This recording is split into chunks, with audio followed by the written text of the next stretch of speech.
안녕하세요. 네, 자 이번 시간에는 저희 단기 투자 자산, 우리 지난 시간에 당좌 자산의 현금 및 현금성 자산에 대해서 조금 자세히 배웠고요. 자 이번 시간에는 단기 투자 자산에 대해서 조금 배워보도록 하겠습니다.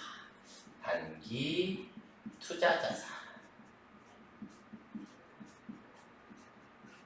자 단기 투자 자산도 현금 및 현금성 자산처럼 얘도 통합 계정이에요. 통합 계정. 우리 통합 계정이 뭐라 했죠? 네, 재무제표. 보고서에만 사용하는 계정 과목이에요. 아시겠죠? 일반적으로 분계를 할 때는 쓴다, 안 쓴다? 쓰지 않는다. 쓰지 않고 이런 단기 투자 자산 안에는 첫 번째 단기 금융상품이라고 하는 게 있고요. 그 다음에 두 번째 단기 대여금이라고 하는 게 있고요. 그리고 세 번째 단기 매매 증권이라고 하는 게 있습니다.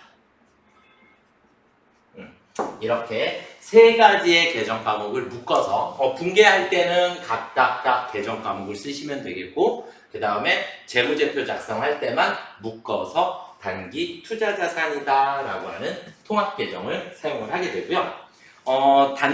첫 번째 있는 단기 금융상품. 단기 금융상품은 우리가 은행에 예금이나 적금 같은 것을 가입을 했을 때 우리가 단기 금융상품이라고 하는데, 실제 실무 프로그램에서도 단기 금융상품을 잘 사용하지 않아요. 단기 금융상품을 잘 사용하지 않고 실제로 그냥 우리는 정기 예금 혹은 정기 적금이라고 하는 계정 과목을 사용을 하게 됩니다. 그래서 계정 과목 이름이 그냥 단기 금융상품을 따로 외우시지 마시고 그냥 정기 예금, 정기 적금 이렇게 암기를 해 두시는 게 좋을 것 같아요. 네, 은행에 장기간 동안 예금, 장기간 아니라 1년 이내가 되겠죠. 단기니까. 그렇죠? 그래서 예금이나 적금에 가입했을 때 사용하는 거고요. 그 다음에 단기 대여금은 말 그대로 돈을 빌려줬을 때 단기 대여금이다 라고 얘기를 하는 거고, 단기 매매증권, 우리는 회계 2급에서 단기 매매증권 제일 중요한 단원입니다. 가장 중요한 단원. 그리고 저는 회계에 제일 기본이 되는 단원이다 라고 생각이 들어요. 잠시 후에 이쪽으로 따로 설명을 조금 드려볼게요. 그래서 어찌되었든 단기 매매증권이다 라고 하는 것은 일시 소유 목적으로 구입한 유가증권을 우리는 단기 매매 증권이다 라고 얘기를 해요. 여러분들이 그냥 쉽게 알고 있는 것 중에 하나는 뭐냐면 주식이라고 하는 게 있어요. 우리 뉴스 보면 주식 시세, 코스피 지수, 코스닥 지수 이렇게 해서 증권을 거래하는, 주식을 거래하는 이런 것들이 있는데, 그런 주식들을 거래를 했을 때 우리 회사의 여유자금을 가지고 주식을 사고 팔고 이렇게 하게 되면 그때 우리는 단기 매매 증권이다 라고 하는 계정 과목을 사용을 하게 됩니다. 그래서 우리는 이런 유가증권 안에는 어떤 것들이 있냐면 국채, 공채, 사채, 주식이 있어요. 이렇게 국채, 공채, 사채, 주식. 국채는 국가가 발행하는 채권을 우리 회사가 샀을 때, 공채는 공공기관에서, 공기업에서 발행하는 채권을 우리 회사가 샀을 때, 사채는 일반 기업이 발행한 채권을 우리 회사가 샀을 때. 그러니까 채권이다라고 하는 것은 특정 단체가 돈을 빌리기 위해서 발행을 하는 걸 채권이라 그래요. 그런데 우리는 지금 여기 있는 단기 매매 증권은 일시 소유가 목적이에요. 그러니까 이런 유가증권을 했을 때? 취득했을 때, 샀을 때, 유가증권을 샀을 때 우리는 단기 매매 증권이다 라고 얘기를 하는 겁니다. 국채, 공채, 사채를 우리는 채무증권이다 라고 부르고요. 채무증권이다라는 얘기는, 증권은 가치가 있는 증서를 우리가 증권이다라고 얘기를 하는데, 그 중에 얘는 빚에 해당하는 거다. 그러니까 국가가 빚을 진 거고, 공기업이 빚을 진 거고, 사기업이 빚을 진 상태다. 그러니까 우리 회사는 얘네들을 샀기 때문에 돈 받을 권리가 있다. 이렇게 보시면 되겠고, 주식은 우리가 지분증권이다라고 얘기를 해요. 지분이 많으면 많을수록 이익의 일부를 배당을 받게 되는데 그 배당을 많이 받을 수 있게 됩니다. 그래서 지분이라고 하는 것은 내가 가지고 있는 비중, 그 회사의 몇 프로를 내가 가지고 있다. 뭐 이런 것들을 우리가 표현해 주는 거 우리가 지분증권이다라고 얘기를 하고, 회계 2급에서는 거의 대부분 주식 거래만 나오게 돼요. 거의. 그래서 뭐 나머지 국채, 공채, 사채에 대한 얘기가 나와도 사채를 구입하였다 뭐라고 나오면 무조건 단기 매매 증권이다 라고 처리를 해주시면 될 것 같습니다. 자, 그러면 이제 단기 매매 증권만 우리가 단원을 조금 따로 빼서 설명을 드려볼게요.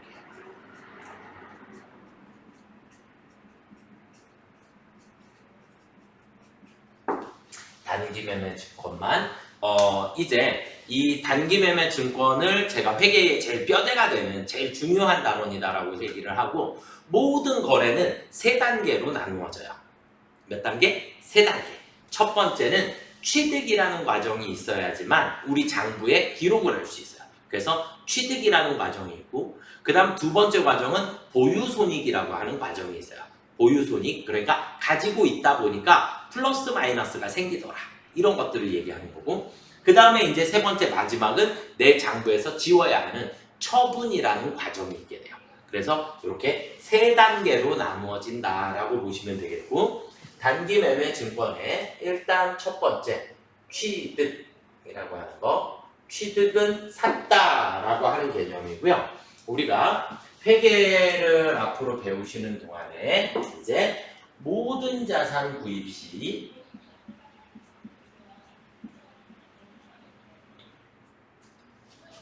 재비용 및 수수료는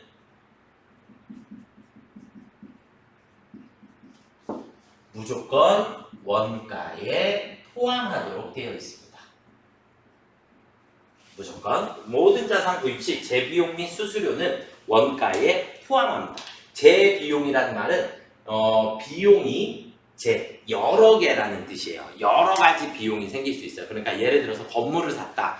그러면 건물값만 딱 주는 게 아니라 부동산에 수수료도 내야 되고, 나라에다가 취득세도 내야 되고, 등록세도 내야 되고, 뭐 변호사 비용, 뭐 이렇게 각종 들어가는 비용들이 여러 가지가 생길 수 있어요. 그런 것들을 우리가 재비용이다라고 얘기하고, 재비용 및 수수료라고도 얘기할 수 있으니까 이런 수수료들은 무조건 원가에 포함하도록 되어 있습니다.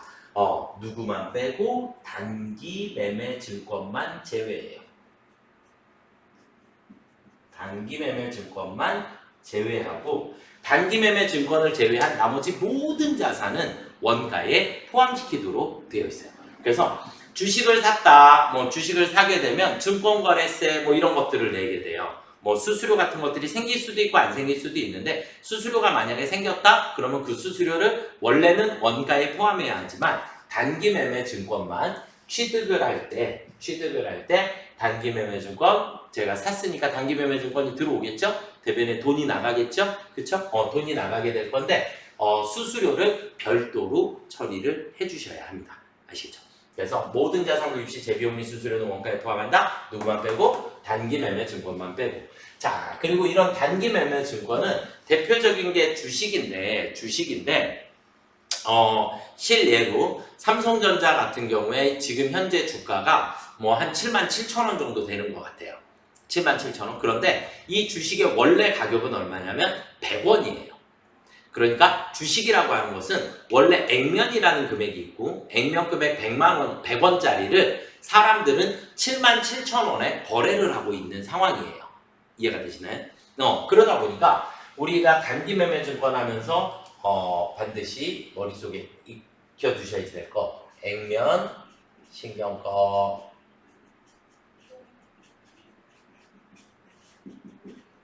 액면 금액은 우리 회사랑 전혀 상관이 없어요. 왜냐면 나는 삼성전자가 100원인데 77,000원 거래되고 있으면 얼마 주고 사야 돼요? 77,000원 주고 사야 되겠죠? 그쵸? 77,000원 주고 사게 돼요. 그래서 또 나중에 뭐 8만원이 돼서 팔았다. 그러면 3,000원씩의 이득이 생기겠죠?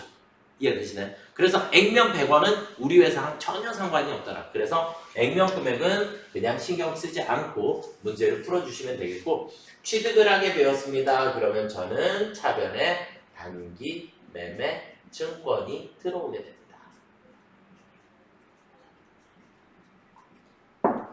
그리고 대변에 돈이 나가겠죠.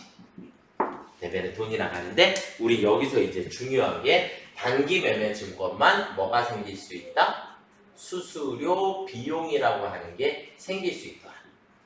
다른 모든 자산들은 원가에 포함하지만 단기 매매 증권만 수수료 비용을 별도로 적어 주셔야지 되고, 이 수수료 비용은 반드시 900번대를 사용하셔야 해요. 이건 나중에 실기를 하면서 설명을 드릴 건데, 우리가 넘버링이 돼 있어요. 계정 과목마다 번호 코드표가 다 있는데, 이 코드 번호가 900번대라는 얘기는 여기에 있는 이 수수료 비용은 영업 외 비용으로 처리할 겁니다. 영업의 비용에 해당한다, 이런 의미세요. 그래서 이건 조금 나중에 실기 때 설명을 드리도록 하겠고, 어쨌든 이렇게 단기 매매 증권을 샀어요. 이 샀을 때의 값을 우리는 뭐라고 얘기하냐? 취득 원가라고 불러요. 취득 원가. 이해가 되셨죠? 뭐 예를 들어 삼성전자 주식 한 주를 오늘 77,000원 주고 샀다. 그러면 저 단기 매매 증권 77,000원 들어올 거고 돈이 77,000원이 나가겠죠? 뭐 수수료 조금 무시하고. 그래서 77,000원 주고 샀어요. 사서 가지고 있다 보니까 이제 두 번째의 거래가 발생을 하게 되는데, 두 번째의 거래는 보유손익이라고 하는 게 발생을 하게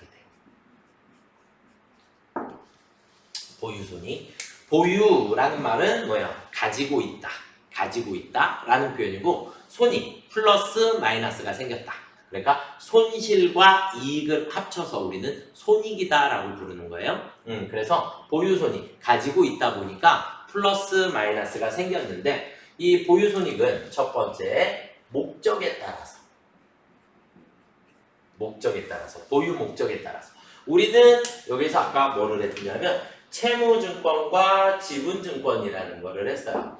우리가 채무증권을 사는 이유는, 채권은 우리가 일정 기간이 지나면 이자를 받을 수 있어요. 그래서 이자를 받는 게 그 목적이고, 주식 투자를 하는 이유는, 주식 투자는 그 회사에다 내가 투자를 했기 때문에 그 회사가 이익이 많이 생기면 그 이익의 일부를 내가 받을 수 있어요. 이런 걸 배당이라고 해요. 그래서 채무증권을 보유하고 있느냐, 지분증권을 보유하고 있느냐에 따라서 보유 목적이, 우리가 채무증권을 보유하고 있습니다 라고 하게 되면 채무증권은 이자 수익을 목적으로 하게 됩니다. 채무증권은 뭐를 목적으로 한다? 이자 수익을 목적으로 하게 돼요. 이자 수익을 목적으로 하게 되고, 그 다음에 지분증권은 우리가 주식 투자한 거다라고 보시면 되겠고, 주식 투자했을 때는 회사에 이익이 생기면 이익의 일부를 저한테 돌려주게 돼요. 그래서 우리는 배당금 수익이다라고 하는 게 생기게 돼요.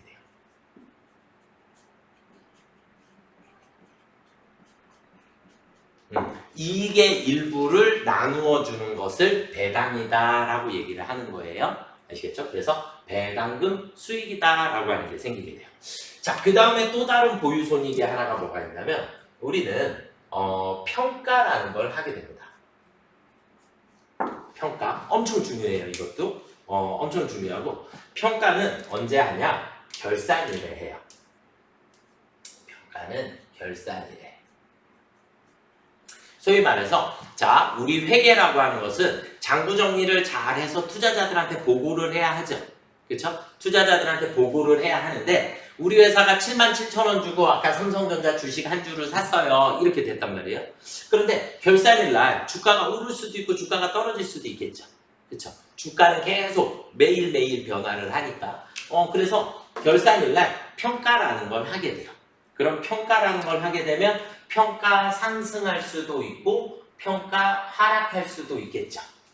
평가 상승했다는 얘기는 내 자산의 가치가 더 올라갔다. 그랬으니까 우리는 차변의 단기 매매 증권. 자산의 증가가 발생을 하게 되고요. 대변에 가서 우리는 얘를 뭐라고 하냐면 이제 조금 짧게 쓸게요. 단기매매증권 평가이익이라고 합니다. 단기매매증권 평가이익. 가치가 떨어졌다. 떨어지면 차변에 단기매매증권 평가 손실이다 라고 얘기를 하는 거고, 그리고 우리는 대변에 가서 내 자산의 가치가 떨어졌습니다. 그래서 단기매매증권 자산의 감소가 대변에 생기게 돼요. 이해가 되시나요? 그래서 이 평가는 결산 문제에서, 실기에서도 결산 문제에서 나오기 때문에 반드시 외워주셔야지 되겠고, 증가한 만큼 감소한 만큼만 기록을 해주시면 되겠습니다. 아시겠죠? 이렇게 해서 플러스 마이너스 생기게 되면 우리가 평가라는 과정을 거치게 되고, 마지막 이제 단기매매증권의 세 번째 거래는 처분이라는 과정이 필요해요. 처분이라는 과정이 필요한데, 이제 팔아야지 된다 이렇게 보시면 되겠고, 자, 우리는 또 모든 자산 처분 시 재비용 및 수수료는 처분할 때는 무조건 처분가에서 차감합니다. 그만큼 싸게 파는 것이다. 그래서 모든 자산 구입 시 재비용 및 수수료는 원가에 포함하도록 되어 있고, 구입했을 때는 무조건 어떻게 한다? 원가에 포함해 주시면 된다. 그리고 모든 자산 처분 시 재비용 및 수수료는 무조건 처분가에서, 처분 시 재비용 및 수수료는 처분가에서 차감하도록 되어 있습니다. 그만큼 싸게 팔았다. 이런 개념이시고, 자, 처분을 했다. 그러면 우리는 항상 두 가지의 가격을 먼저 찾으시면 돼요. 첫 번째 하나는 내 장부가, 내 장부상에 있는 금액을 찾아주셔야지 되겠고, 그 다음 또 한 가지는 우리 처분가, 얼마에 팔았다 라고 하는 처분가를 찾아주시면 되겠습니다. 이 두 가지를 찾아주시면 되겠고, 처분을 했으니까 내 장부에 있는 게 모두 빠져나가야 되죠. 우리가 평가라는 과정을 거치면, 이 평가를 거치면 내 취득 원가가 장부가로 바뀌게 돼요. 그러니까 처음에 샀을 때는 취득 원가라고 했는데, 평가라는 과정을 거치면서 자산의 가치가 올라가거나 떨어졌죠. 그렇죠? 플러스 마이너스가 생기게 되면 그 금액을 우리는 장부 금액이다 라고 얘기를 하는 거예요. 내 장부상에 실질적으로 남아있는 금액을 얘기를 하는 거고요. 그래서 이 두 가지의 금액이 필요하고, 처분을 했다 그러면 우리는 대변에 가서 단기 매매 증권이 나가겠죠. 단기 매매 증권이 나가게 되고, 이 나가는 값은 무조건 장부가로 나가야 합니다. 무조건 장부가로 나가야 하고, 그 다음에 처분이라는 걸 했으니까 돈을 받아야겠죠. 그렇죠? 돈을 받아야 되는데, 내가 받아야 하는 돈은 항상 처분가만큼 돈을 받게 돼요. 그래서 수수료 같은 게 생겼으면 그냥 수수료를 뺀 나머지만 받으시면 돼요. 아시겠죠? 그래서 수수료를 따로 처리하지 않고, 자, 그런데 주가라는 게 올라갔다 내려갔다라고 하니까, 제가 77,000원 주고 샀는데 우리는 평가를 하지 않았어요. 그냥 77,000원이었는데 얘가 85,000원이 됐어. 얼른 내다 팔자. 이해가 되셨나요? 그럼 8,000원을 벌었죠. 돈이 남는 경우가 생겨요. 남으면 이 양쪽의 합이 같아야 되니까 77,000원, 얘는 85,000원 이렇게 되니까, 돈이 남으면 대변에 우리는 뭐라고 하냐? 단기 매매 증권 처분 이익입니다 라고 얘기를 하고요. 이 플러스 마이너스는 나중에 이제 실기하면서 엄청 유용하게 써먹으실 거예요. 마이너스가 생기면 차변에 단기 매매 증권 처분 손실입니다 라고 처리를 해주시면 되겠어요. 아시겠죠? 이렇게 해서 단기 매매 증권에 대한 거래를 크게 몇 단계로 나눴다? 3단계로 나누어서 우리가 해봤고요. 기본적으로 이자를 받았습니다, 배당을 받았습니다, 뭐 이런 것들은 문제가 뭐 어렵진 않으니까. 그런데 취득했을 때 수수료는 따로 쓴다. 이거 엄청 중요한 개념. 우리는 모든 자산은 다 원가에 포함하는데 단기 매매 증권 하나만, 얘 하나만 수수료 비용을 따로 빼기 때문에 우리가 반드시 암기하고 계셔야지 되는 부분이고, 결산일날 평가는 플러스 상황, 마이너스 상황 둘 중에 하나가 생길 수 있고 처분이라는 과정이 필요하다, 이렇게 보시면 될 것 같아요. 아시겠죠? 자, 27페이지에 제가 3번에 대해서 쭉 설명을 드렸고요. 그 다음에 유가증권의 분류라고 하는 게 돼 있는데, 우리 단기 매매 증권이 있고 만기 보유 증권, 매도 가능 증권 이런 것들이 있는데, 얘네들은 투자 자산에서 제가 자세히 한번 더 설명을 드리도록 하겠습니다. 지금은 잠시 여기까지만 해보도록 하겠고요. 자, 뒤로 한 장 넘겨서 우리 기출문제는 어떻게 나오는지 또 한번 살펴보도록 하겠습니다. 자, 기출문제 1번. 여러분들 다 풀으셨죠? 다 풀으셨어야 합니다. 영상 멈춰 놓으시고 풀이하신 다음에 설명 들으시는 게 좋을 것 같습니다. 자, 1번서부터 보도록 하겠습니다. 다음 중 아래 빈칸에 들어갈 내용으로 적합한 것은, 단기 금융상품은 만기가 결산일로부터, 단기는 무조건, 단기는 몇 년이에요? 단기는 1년. 맞죠? 단기는 1년을 기준으로 하게 됩니다. 아시겠죠? 우리가 3개월은 뭐였죠? 3개월? 현금성 자산. 우리 지난 시간에 했었던 현금성 자산이 취득 당시 만기가 3개월인 거고요. 그리고 우리는 단기 금융상품, 단기라고 하면 무조건 1년을 기준으로 하게 된다. 그래서 정답은 4번이 되겠고요. 2번 보도록 하겠습니다. 다음 중 아래 가와 나에 각각 들어갈 내용으로 옳은 것은, 단기 매매 증권을 취득하면서 발생한 수수료는, 단기 매매 증권 취득할 때 수수료는 수수료 비용으로 처리하고, 차량 운반구를 취득하면서 발생한 취득세는 모든 자산 구입 시 재비용 및 수수료는 원가에 포함합니다. 그러니까 차량 운반구로 처리해줘야 돼요. 단기 매매 증권만 수수료 비용으로 처리를 해주셔야 합니다. 그래서 정답은 1번이 되겠습니다. 조금 이해가 되시나요? 네. 자, 문제 3번. 다음 중 단기 매매 증권에 대한 설명으로 옳지 않은 것은, 주로 단기간 내의 매매 차익을 목적으로 하여 취득한 유가증권으로 매수 및 매도가 빈번하게 이루어지는 것을 말한다. 매수, 산다 라는 의미고, 매도, 판다 라는 개념이에요. 그래서 사고 팔고가 빈번하게 자주 이루어지는 것을 우리가 단기 매매 증권이다 라고 얘기하는 거고, 재무상태표상 단기 투자 자산으로 통합 표시할 수 있다. 취득 원가는 취득 시점의 공정가치로 인식하며, 매입 수수료도 매입 수수료는 수수료 비용을 따로 쓰셔야 된다 그랬죠?